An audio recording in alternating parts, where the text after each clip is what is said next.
खबर के साथ जहां बॉलीवुड के वेटरन और लेजेंडरी एक्टर धर्मेंद्र का आज लंबी बीमारी के बाद 89 साल की उम्र में यहां पर निधन हो गया। उन्हें ही मैन के नाम से भी जाना जाता था। धर्मेंद्र ने मुंबई स्थित अपने जुहू आवास पर अंतिम सांस ली है। उनके अंतिम दर्शन के लिए बेटी ईशा देवल सहित परिवार के सभी सदस्य घर पर इकट्ठा हो गए हैं।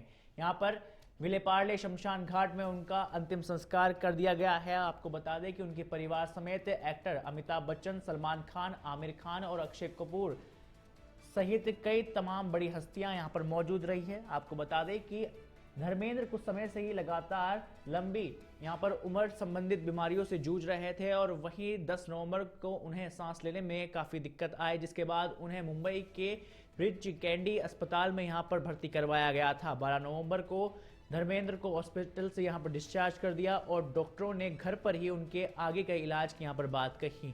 धर्मेंद्र हिंदी सिनेमा के सबसे सम्मानित और लोकप्रिय सितारों में से एक रहे हैं। 7 दशकों से अधिकतर लंबे करियर में उन्होंने 300 से ज्यादा फिल्मों में काम किया है, जिसमें शोले, चुपके चुपके, सीता गीता, धर्मवीर जैसी कई सुपरहिट फिल्में शामिल हैं। उनके डायलॉग आज भी दोहराए जाते हैं।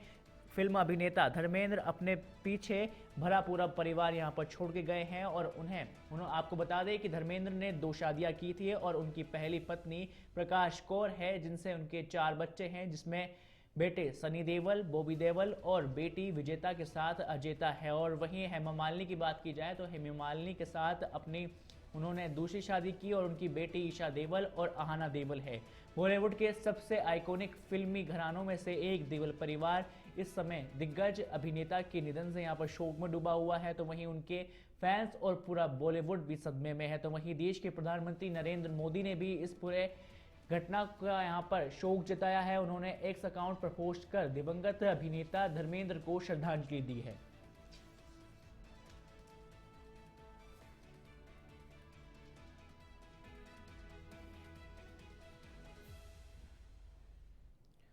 अगली खबर का रुख करते हैं। राजस्थान के मुख्यमंत्री भजनलाल शर्मा ने सोमवार सुबह मुख्यमंत्री निवास पर जनसुनवाई की, जिसमें प्रदेश भर से आए सैकड़ों लोगों ने अपने सुझाव और समस्याएं साझा की। मुख्यमंत्री ने सभी फरियादियों की बात को यहां पर ध्यानपूर्वक सुना और संबंधित अधिकारियों को जरूरी निर्देश दिए। आपको बता दें कि सरकार की ओर से हर सोमवार को जनसुनवाई आयोजित की जाती है, जिससे आमजन की समस्याओं का समाधान हो सके और जनता से सीधा संवाद बनाया जा सके।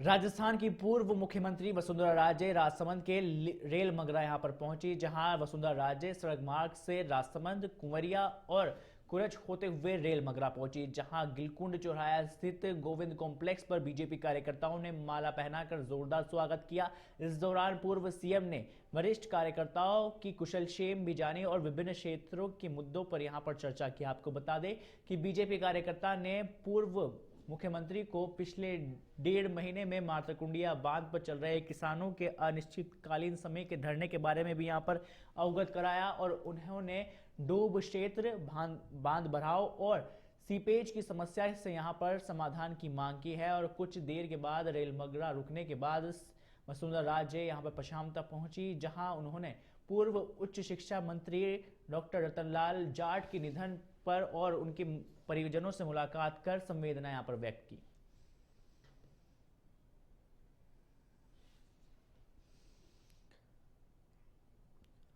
राजधानी जयपुर से खबर है, जहां जयपुर पुलिस मुख्यालय में आज राजस्थान पुलिस और राष्ट्रीय सुरक्षा विश्वविद्यालय के बीच में एक ऐतिहासिक एमओयू साइन किया गया है, जिससे राज्य की पुलिस आधुनिकीकरण और प्रोफेशनल ट्रेनिंग के साथ ही नए सुरक्षा चुनौतियों पर रिसर्च कर मजबूती देने का यहां पर इसे कदम माना जा रहा है। इस समझौते का लक्ष्य पुलिस बल को भविष्य की जरूरतों के अनुसार तैयार करना, जिसमें ट्रेनिंग मॉड्यूल को आधुनिक बनाना और उन्नत सुरक्षा अध्ययनों को बढ़ावा देना है। कार्यक्रम में डीजीपी राजीव कुमार शर्मा, एनडीयू के vice chancellor, dean, DG Anil Paliwal सहित दोनों संस्थान के शीर्ष अधिकारियों की मौजूदगी देखने को मिली और अधिकारियों ने कहा है कि ये साझेदारी टेक्नोलॉजी आधारित ट्रेनिंग, साथ ही स्ट्रेटेजिक सिक्योरिटी स्टडीज और फ्यूचर रेडी पुलिसिंग के लिए यहाँ के लिए गेम चेंजर साबित होगी। इस एमओयू के बाद राजस्थान पुलिस को अंतर्राष्ट्रीय मानकों के अनुसार ट्रेनिंग और रिसर्च के लिए बेहतर अवसर मिलेंगे,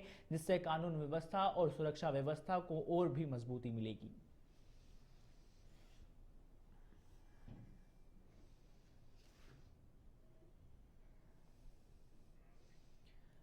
भीलवाड़ा के मांडलगढ़ ब्लॉक के कछोला तहसील क्षेत्र में अवैध बजरी परिवहन कर नकेल कसने के लिए यहां पर पुलिस लगातार सख्त कार्रवाई कर रही है, जिससे बजरी माफियाओं में हड़कंप मचा हुआ है। ताजा अभियान में रूपरेला गांव के पास बनास नदी से बजरी भरकर आ रहे 2 ट्रैक्टर ट्रॉलियों को पुलिस ने पकड़ा है। आपको बता दें कि पुलिस को देखते ही एक चालक ट्रॉली से भरी हुई बजरी को रास्ते में ही छोड़कर फरार हो गया, तो वहीं दूसरा अंधेरे का फायदा उठाकर भाग निकला। पुलिस ने दोनों ट्रैक्टरों को जब्त कर मामला दर्ज कर लिया है और खनिज विभाग को आगे की कार्रवाई के लिए यहां पर सूचना दे दी है। तो वहीं ग्रामीणों का कहना है कि माइनिंग विभाग और प्रशासन की संयुक्त कार्रवाई इसे रोक सकती है। साथ ही आपको बता दें कि पुलिस की बढ़ती सख्ती से इलाके में बजरी माफियाओं में अब डर का माहौल भी पैदा हो गया है।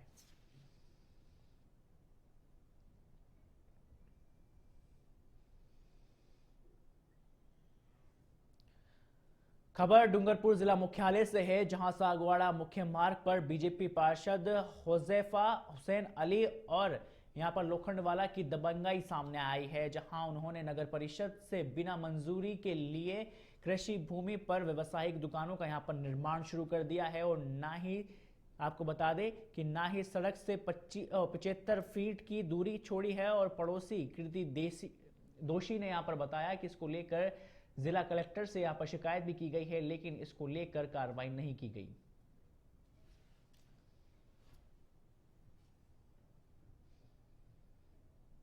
हमारी सियालदरी में अंदर अभी जगह है, उसके पास में हुसैनी बोरा की भी जगह है, तो वो एग्रीकल्चर लैंड पे 50 फीट छोड़ करके ने वो दुकान का निर्माण कर रहा है अवैध तरीके से, शनिवार रविवार देख करके।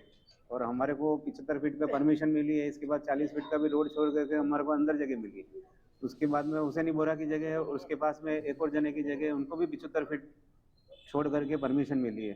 तो ये इस तरह से कैसे बीच के अंदर ये 50 फीट पे एग्रीकल्चर लैंड पे बिना परमिशन के ये दुकान का निर्माण कर रहा है, इसको किसी भी तरीके से इस कार्य को तुरंत रुकवाया जाए। उसने अभी भी 2 दिन के अंदर काफ़ी कुछ निर्माण इसमें कर दिया है, तो इसको आप प्रशासन से मिल करके इस कार्य को तुरंत रुकवा करके और आगे की जो भी कार्रवाई है वो कर। खेलो इंडिया यूनिवर्सिटी गेम्स के 5वें संस्करण का भव्य उद्घाटन राजधानी जयपुर के सवाई मानसिंह स्टेडियम में हुआ। उद्घाटन समारोह में राजस्थान के मुख्यमंत्री भजनलाल शर्मा, केंद्रीय खेल मंत्री डॉक्टर मनसुख मांडविया, साथ ही कैबिनेट मंत्री राज्यवर्धन सिंह राठौड़ इस दौरान मौजूद रहे।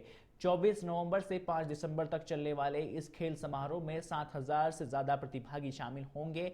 प्रदेश के प्रमुख संभाग स्तरीय 7 शहरों में यह कार्यक्रम आयोजित होने वाला है, जिसमें राजधानी जयपुर, अजमेर, भरतपुर, कोटा और उदयपुर के साथ ही जोधपुर और बीकानेर में खेल प्रतियोगिता का आयोजन किया जाएगा, जिसमें 23 पदक विजेता खेल और 1 प्रदर्शन खेल शामिल है।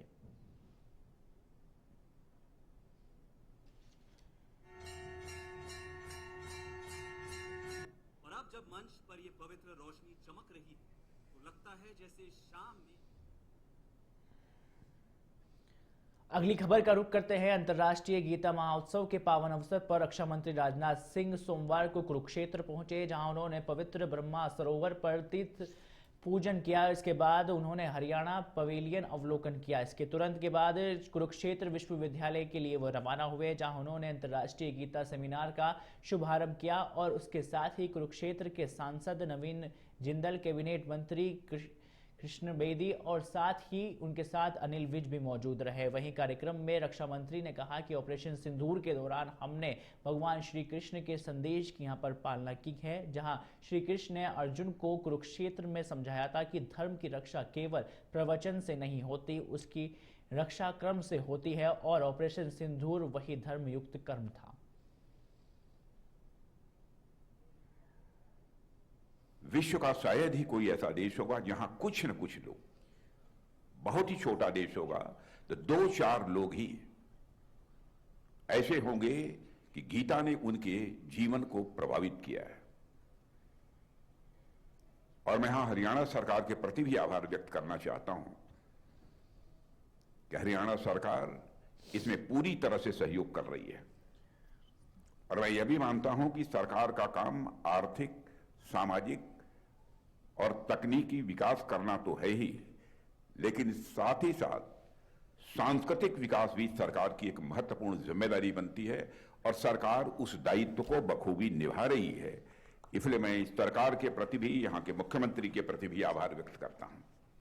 और इस प्रकार के कार्यक्रम एक तरफ हमारे सांस्कृतिक यात्रा को दर्शाते हैं, तो वहीं दूसरी तरफ हमारे ये कार्यक्रम हमारी युवा पीढ़ी की चेतना को जागृत करने में भी अपनी महत्वपूर्ण भूमिका ये निभाते हैं। साथियों, आज जब मैं भगवान श्री कृष्ण की ज्ञानी भूमि कुरुक्षेत्र की इस पुण्य भूमि पर यहां पर मैं खड़ा हूं, तो मेरा मन स्वाभाविक रूप से श्रद्धा से भर जाता है।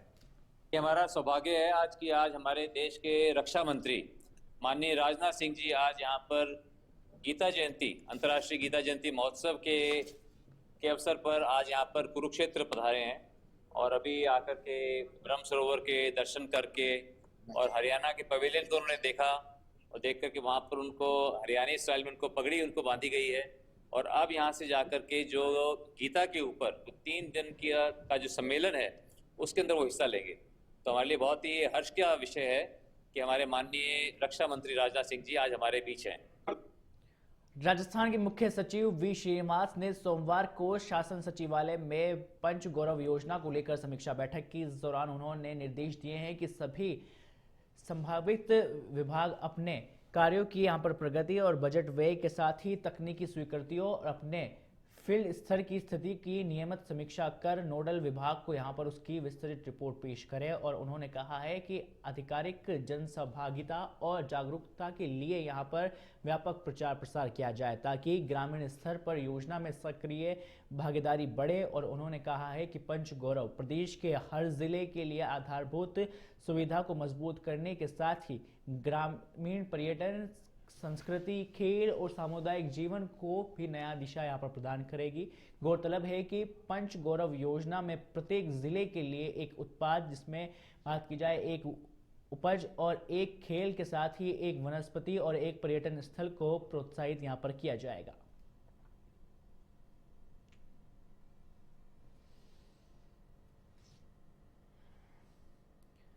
टोंक के टोडा रायसिंह से खबर है, जहां टोडा रायसिंह क्षेत्र में बनास नदी में हो रहे खनन कार्यों को लेकर ग्रामीणों ने शनिवार को अपना विरोध प्रदर्शन किया। ग्रामीणों का आरोप है कि लीज धारक अवैध तरीके से यहां पर खनन करते हैं, नदी की प्राकृतिक धारा को यहां पर मोड़ रहे हैं, जिससे नदी में बोई गई फसल यहां पर खराब हो रही है और बीज सड़ने लगे हैं और इसी से उनकी रोजी रोटी पर संकट खड़ा हो गया। आपको बता दें कि ग्रामीणों ने पानी भरे हिस्से पर भी मशीनों से उतार कर खनन किए जाने और बजरी की दीवारें खड़ी करने की यहां पर आपत्ति दर्ज करवाई है, जिससे नदी में गहरे गड्ढे बन गए हैं और बच्चों के डूबने का यहां पर लगातार खतरा मंडरा रहा है। उन्होंने एलएनटी मशीन को रुकवाने और साथ ही आरोप लगाया है कि वे पर्यावरण और खनन विभाग यहां कोई कार्रवाई नहीं कर रहा है, जिससे लीज धारक खुलेआम से यहां पर उल्लंघन कर रहे हैं।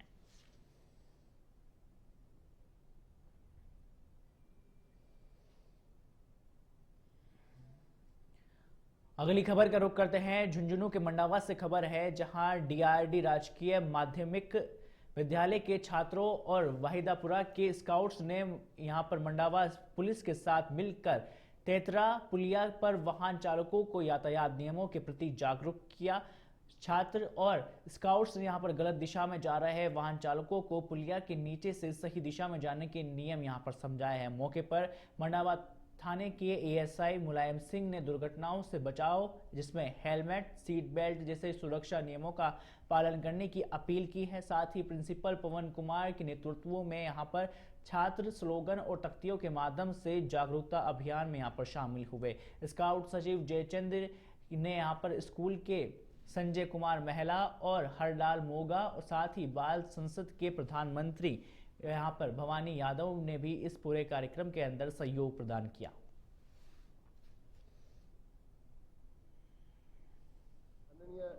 राजकीय विद्यालय द्वारा स्काउट के बच्चों, पढ़ने वाले बच्चों द्वारा और प्रिंसिपल महोदय द्वारा तेतरा पुलिया के पास जो रोंग साइड से वाहन जा रहे हैं उनको सचेत करने के लिए और समझाइश करने के लिए हाथों में तख्तियाँ लेकर और आने वाले वाहनों के चालकों को बताया गया कि रोंग साइड नहीं जाके पुलिये के नीचे से राइट साइड से गुजरे। ये यातायात को सुचारू रूप से चलाने का एक नया नवाचार है और स्कूल का अच्छा योगदान रहा। आगे भी ये बराबर रहेगा और लोगों को समझाइश की जाएगी कि अपने लेन में ही चलें। और भिवानी में किसान मसीहा कहलाने वाले दीनबंधु छोटूराम को उनकी 144वीं जयंती पर आज किसान सभा के द्वारा उन्हें याद किया गया और इस मौके पर किसान नेता ने कॉमरेड ओम प्रकाश सहित अपने लोगों के साथ उनके सूत्रकारों से किसान मजदूरी को बचाने वाले विचारों को यहां पर याद किया। 24 नवंबर 1881 को झज्जर के संपाला में किसान परिवार में जन्मे थे सर छोटूराम। साथ ही उन्होंने तत्कालीन पंजाब सरकार में मंत्री रहते हुए भी किसानों के हित में कृषि उत्पाद मंडी अधिनियम 1938, साथ ही गिरवी जमीनों के मुफ्त वापसी एक्ट में 1938 और साथ ही कर्ज माफी अधिनियम 1934 जैसे कई महत्वपूर्ण कानून यहाँ बनाए थे। सर छोटूराम ने किसानों की जमीनों की नीलामी रुकवाने और फसल के बेहतर भाव दिलाने के साथ ही सभी जाति धर्मों को यहाँ साथ लेकर किसान मजदूर वर्ग के उत्थान के लिए यहाँ पर काम किया था। उनका संदेश था कि हर व्यक्ति को शिक्षा और प्रगति के यहाँ पर बराबर हक है। 9 जनवरी 1945 का उनका निधन हो गया था, जहां भाखड़ा नागल बांध की परिकल्पना का श्रेय भी उन्हें ही दिया जाता है। प्रमुख नेता और रहबरे आजम चौधरी छोटूराम की 144वीं जयंती है। चौधरी छोटूराम ने 1937 में हमारे जो ने फजल हुसैन और सर हयात खान के साथ मंत्रिमंडल बनाया था यूनियनिस्ट पार्टी का, और इस दौरान 1938 में कई कानून किसान मजदूरों के हक में पास किए थे। संबंध रखता हूँ। आज जैसा कामरेड जी ने बताया सर छोटूराम की 144वीं जयंती है और लगभग सारी बातें बताई, लेकिन एक बात मैं और जोड़ देता हूँ। वो किसान मजदूर के इतने हितैषी थे कि अंग्रेजों के शासन में पक्की सड़क पर बैलगाड़ी का चलना मुमकिन नहीं था, लेकिन उन्होंने कानून बनाया भाई एक पहिया गाड़ी का, क्योंकि किसान मंडी तक अनाज लेके जाता है तो उसके कच्चे में बड़ा ताकत लगती है, तो उसने एक सड़क पर पहिया चढ़ाने का कानून बनाया। बोला मेरा किसान का एक पहिया अगर पक्की सड़क पर चलेगा तो वो मंडी तक जल्द। अगली खबर का रुख करते हैं। मंडला में अंतर्राष्ट्रीय हिंदू परिषद और राष्ट्रीय बजरंग दल के संस्थापक डॉक्टर प्रवीण ने यहाँ पर कार्यकर्ताओं की बड़ी सभा को यहाँ पर संबोधित किया है, जहां उन्होंने संगठन को मजबूत बनाने, सामाजिक एकता और सांस्कृतिक जागरूकता पर जोर दिया और इस दौरान उन्होंने जनसंख्या को लेकर भी बड़ा बयान दिया है। उन्होंने कहा है कि हर हिंदू 3 बच्चे पैदा करे, जिसमें 2 बच्चों की पढ़ाई परिवार संभाले और तीसरे की शिक्षा का खर्चा वे खुद उठाए। उनके इस बयान पर कार्यकर्ताओं ने यहाँ पर समर्थन दिया, लेकिन ये सरकारी 2 बच्चे नीति के विपरीत होने के कारण यहाँ विवाद के घेरे में आ गया है। आपको बता दें कि 3 बच्चे होने पर कई सरकारी नौकरियों में यहाँ पर अयोग्यता शर्त लागू हो जाती है, जिस पर अब राजनीतिक और सामाजिक हलकों में चर्चा बन गई है। प्रशासन ने अभी तक भी कोई टिप्पणी यहाँ पर इसको लेकर नहीं की। संख्या नियंत्रण का कानून नहीं बनता है। मैं हिंदुओं को कहूंगा 3 बच्चे हिंदू सच्चे, आगे जाकर उनमें तीसरे बच्चों की स्कूल की फीस के लिए भी मैं अभियान चलाने वाला हूं। लोग कहेंगे तीसरा बच्चा आएगा, पढ़ने की फीस कहां देंगे? या कुंभ में मैंने 1.25 करोड़ लोगों को खिलाया था, करोड़ों रुपया हिंदुओं ने दिया होगा। अगली खबर का रुख करते हैं, जहां राजस्थान विधानसभा के अध्यक्ष वासुदेव देवनानी ने सोमवार को नई दिल्ली में उपराष्ट्रपति सीपी राधाकृष्णन से यहां शिष्टाचार की भेंट की। सीपी राधाकृष्णन के उपराष्ट्रपति बनने के पश्चात विधानसभा अध्यक्ष की उनसे यह पहली मुलाकात है। देवनानी ने उपराष्ट्रपति राधाकृष्णन को पुष्प गुचक और पंच परिवर्तन यहां पर राष्ट्रीय ग्रंथ की संग दृष्टि पुस्तक भेंट की है। आपको बता दें कि उपराष्ट्रपति भवन में करीब ये 25 मिनट की दोनों के बीच में मुलाकात हुई है, जिसमें सदनों के सुचारू संचालन पर विस्तार से चर्चा हुई, जहां सदन सुचारू रूप से मर्यादा ढंग से चले और सदन में अच्छी और यहाँ पर